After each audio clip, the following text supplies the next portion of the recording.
മോസോണനെ പറഞ്ഞാലുണ്ടല്ലോ തൊപ്പി നിന്നെ വലിച്ചിട്ട് ആട്ടിക്കും തൊപ്പി എന്നൊക്കെ പറഞ്ഞാണ്ട് കറണ്ടിന്റെ കേസ് അത് വേറെ പറഞ്ഞതാ. നീയൊക്കെ ആരെങ്കിലും എന്റെ പ്രൊപ്പോസൽ റിജക്ട് ചെയ്താ ഞാൻ ഞരമ്പ് കടിച്ചു മുറിച്ചു. നീയൊക്കെ ആലോചിച്ചോ?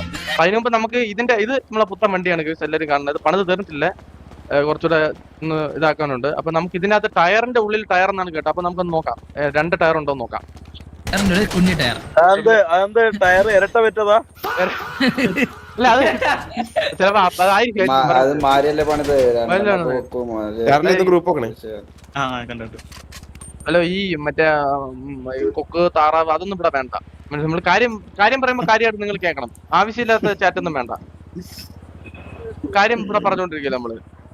അപ്പൊ റിമ്മിൽ അടിച്ചിട്ട് അത് പൊട്ടിയില്ല. അപ്പൊ നമുക്ക് ഇത് ഒരടി പൊട്ടുന്നില്ലല്ലോ ശരിക്കും. അല്ല ഇത് ഒരടി പൊട്ടുന്നുണ്ടല്ലോ, ശരിക്കും. അതാ ഊമ്പിയാട്ടോ. അയ്യോ 3 വന്നേട്ടാ. അപ്പൊ പ്രശ്നമാണ് അത് 3. അയ്യോ അത് അപ്രൂവല് കിട്ടൂല അല്ലേ അത്? അപ്പം അല്ല ടയറിന്റെ ഉള്ളിൽ ടയറെന്നാ കേട്ടോ. അത് ഓടിച്ചോട്ടെ. അയ്യോ വണ്ടി പൊട്ടിയേട്ടാ. അല്ല പരിപാടി ഉണ്ട്. ആരും പോലെ ഒരു സാധനം ഇപ്പൊ കാണിച്ചത്. വെയിറ്റ് ആക്കെ. സ്പീഡോ നിന്നെയാണ് എല്ലാവർക്കും വേണ്ട. സ്പീഡോ വളയെ പോയാ നീ കമ്പന്തൂരി എന്ന് പറഞ്ഞപ്പോ എല്ലാവർക്കും ഇല്ല കൊണ്ടുപോകുന്നില്ല. ഇതെന്താണ് പുതിയ ഫയലാണോ? അല്ലെ ഇത് അനാവശ്യ ചാറ്റിടുന്നവർക്ക് ടൈം ഇട്ട് തരുന്നതായിരിക്കും.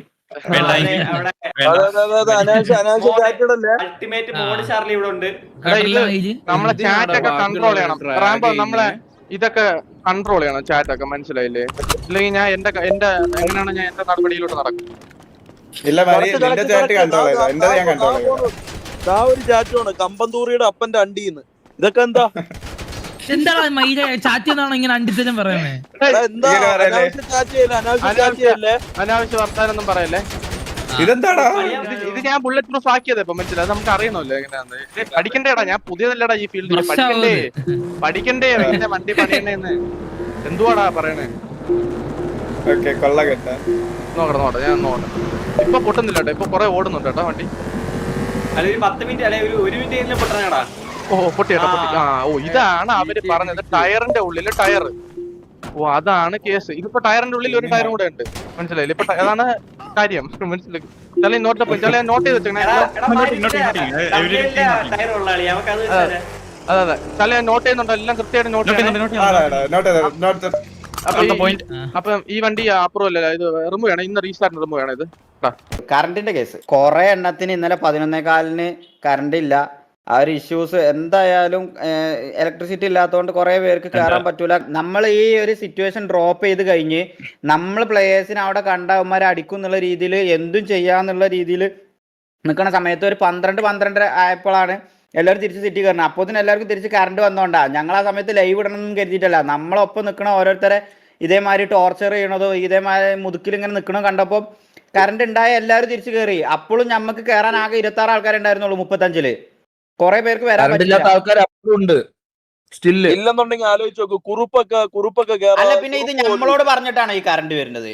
അത് തോന്നുമ്പോ വരും. നമുക്ക് വരാൻ പറ്റുമ്പോ നമ്മൾ കേറും, കയറാൻ പറ്റുന്നവർ കേറും, അടിക്കും. 12 മണി കഴിഞ്ഞപ്പോ കുറെ പേർക്ക് ശരിയായി, കുറെ പേര് വന്നു. ഇതൊക്കെ ബേസിക് സാധന, മനസ്സിലായി? അതൊക്കെ ഈ പറയുന്ന പോലെ കൺവേർട്ട് ആക്കാൻ നിന്ന് കഴിഞ്ഞാൽ കൺവേർട്ട് ആക്കണവർക്കൊക്കെ അങ്ങനെ ആക്കാം, അത്ര തന്നെ. അല്ല കൺവേർട്ട് ആക്കട്ടെ. പണ്ട് സ്കൂളിൽ പഠിച്ചിട്ടില്ലേ? നീയൊന്നും സ്കൂളിൽ പഠിച്ചിട്ടില്ലേ? നമ്മള് വാണം അടിച്ചിട്ടാണ് കറണ്ട് ഉണ്ടാക്കണം, മനസ്സിലായ? വാണം അടിച്ചിട്ടാണ് അത് അടിച്ച് കയറ്റും. അങ്ങനെയാണ് സ്കൂളിൽ പഠിപ്പിച്ച. വാണം അടിച്ചിട്ട് നിറയ്ക്കും, എന്നിട്ട് അത് അടിച്ച് കറണ്ട് ഉണ്ടാക്കാം. ഇനി കറണ്ട് പോകുമ്പോ വീട്ടിൽ ഞാൻ ബാക്കിൽ ഒരു കുഴി എടുക്കാൻ പോണു. എല്ലാരും ഉണ്ടാക്കും. ഒരു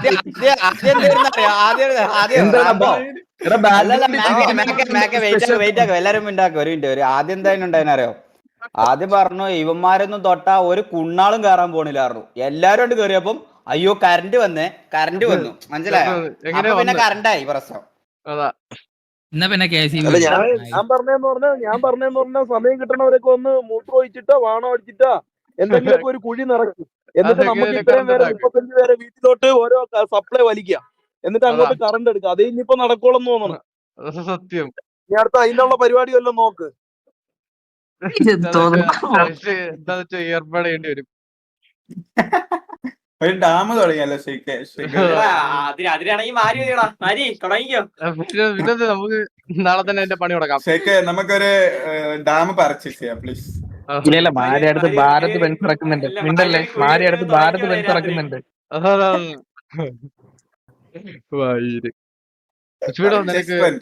സ്പീഡോ നിനക്ക് എന്താണ് ഈ നിമിഷത്തിൽ പറയാനുള്ളത്? ഈ നിമിഷത്തിൽ നമ്മൾ എല്ലാവരും മുകളിലേക്ക് ഒരു കമ്പം വിടുക. ഇവിടെ കഴിവുള്ളവർ കൊടുക്കട്ടെ, അതെനിക്ക് പറയാനുള്ളൂ. അത്രേ ഉള്ളൂ. എനിക്ക് ദൈവം 2 കൈ തന്നിട്ടുണ്ട്. ഞാൻ കാറ്ററിങ്ങിന് പോകാൻ പോകുന്നത് പോളാ വൈകില്ല ഇറങ്ങി. സൂക്ഷിക്കണേ കാറ്ററിങ്ങിന് പോകുമ്പോ സൂക്ഷിക്കണേ. ദൈവം ഇവിടുന്ന് എന്നെ ഇറക്കി വിട്ടാലും നാളെ ഈ ഗ്യാങ്ങിൽ നിന്ന് എന്നെ പുറത്താക്കിയാൽ ഞാൻ മറ്റന്നോട്ട് കാറ്ററിങ്ങിന് പോകും. പിടിച്ച് കാറ്ററിങ്ങിന് പോകും. മനസ്സിലായി? നീയൊക്കെ ആരെങ്കിലും എന്റെ പ്രൊപ്പോസൽ റിജക്ട് ചെയ്താ ഞാൻ ഞരമ്പ് കടിച്ചു മുറിക്കും. നീയൊക്കെ ആലോചിച്ചോ? ഒരു പയ്യനെ ഫോൺ വിളിച്ചതാ. ഫോൺ വിളിച്ചിട്ട് എനിക്കിനി നഷ്ടപ്പെടാനൊന്നുമില്ല, എനിക്ക് ദൈവം 2 കൈ തന്നിട്ടുണ്ട്, ഞാൻ കാറ്ററിങ്ങിന് പോയി തൂറുന്നു.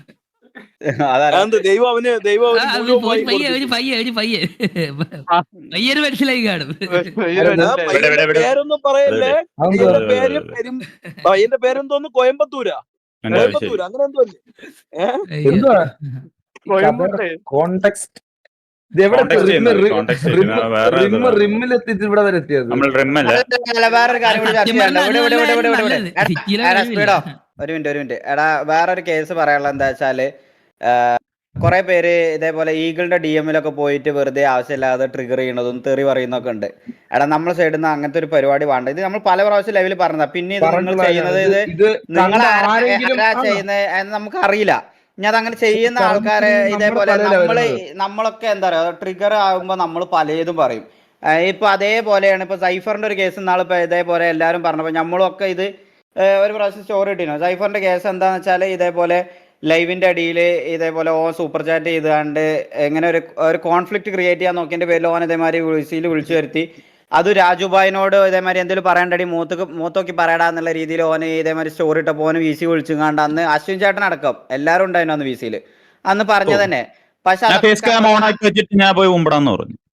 അന്ന് പിന്നെ ഇതിന് ശേഷം ഈ പറഞ്ഞ പോലെ സൈഫറിന് കുറെ ഇതേപോലെ മെന്റലി ഹറാസ്മെന്റ് കിട്ടുന്നുണ്ട്, ഓന് കുറെ ഹെയ്റ്റ് പോകുന്നുണ്ട് എന്നൊക്കെ പറഞ്ഞ് കാര്യങ്ങൾ പറഞ്ഞതിന് ശേഷം ഓനെ നമ്മൾ ഇതേമാതിരി വിളിച്ച് അതൊക്കെ സോർട്ട് ഔട്ട് ചെയ്ത് എല്ലാ ഇഷ്യൂസും സോൾവ് ആക്കിയൊരു സംഭവമാണ്. മനസ്സിലായ? അപ്പൊ അതേപോലെ ഇത് എല്ലാവരും ഈ ഒരു പറയുന്ന പോലെ ഈ DMൽ വന്നു കഴിഞ്ഞാൽ എല്ലാവർക്കും ഈ പറയുന്ന പോലെ കുറെ ആവുമ്പം പൊട്ടും.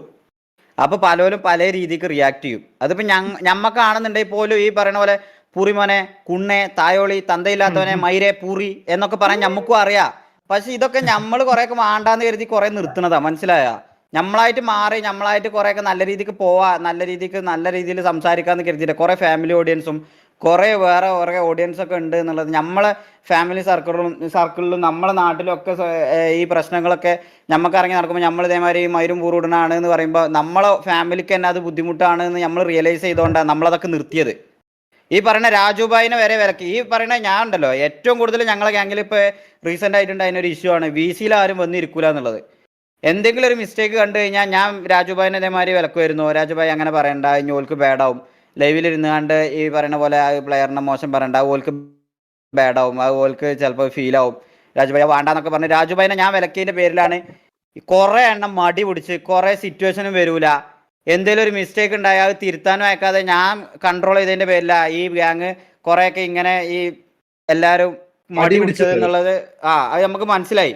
അതുകൊണ്ടുകൂടി നമ്മൾ രാജുഭായിനോട് ഇന്നലെ തിരുത്തി പറഞ്ഞു, നിങ്ങളിനി എന്ത് കുണ്ണാന്ന് തന്നെ ലൈവിലിരുന്ന് പറയണം ഒപ്പമുള്ള ആൾക്കാരെ തെറ്റുണ്ടെന്നുണ്ടെങ്കിൽ. അങ്ങനെ അത് പറഞ്ഞുകൊണ്ട് മാത്രം GSF ആയിട്ട് അല്ല, ഞാൻ നിന്റെ വീട്ടിൽ സത്യമായിട്ട് നിന്റെ തള്ളപ്പണ വന്നിട്ടില്ല. ദൈവം എന്റെ പേര് ഇവിടെ അല്ലേ, ഞാനല്ല നിന്റെ അച്ഛൻ.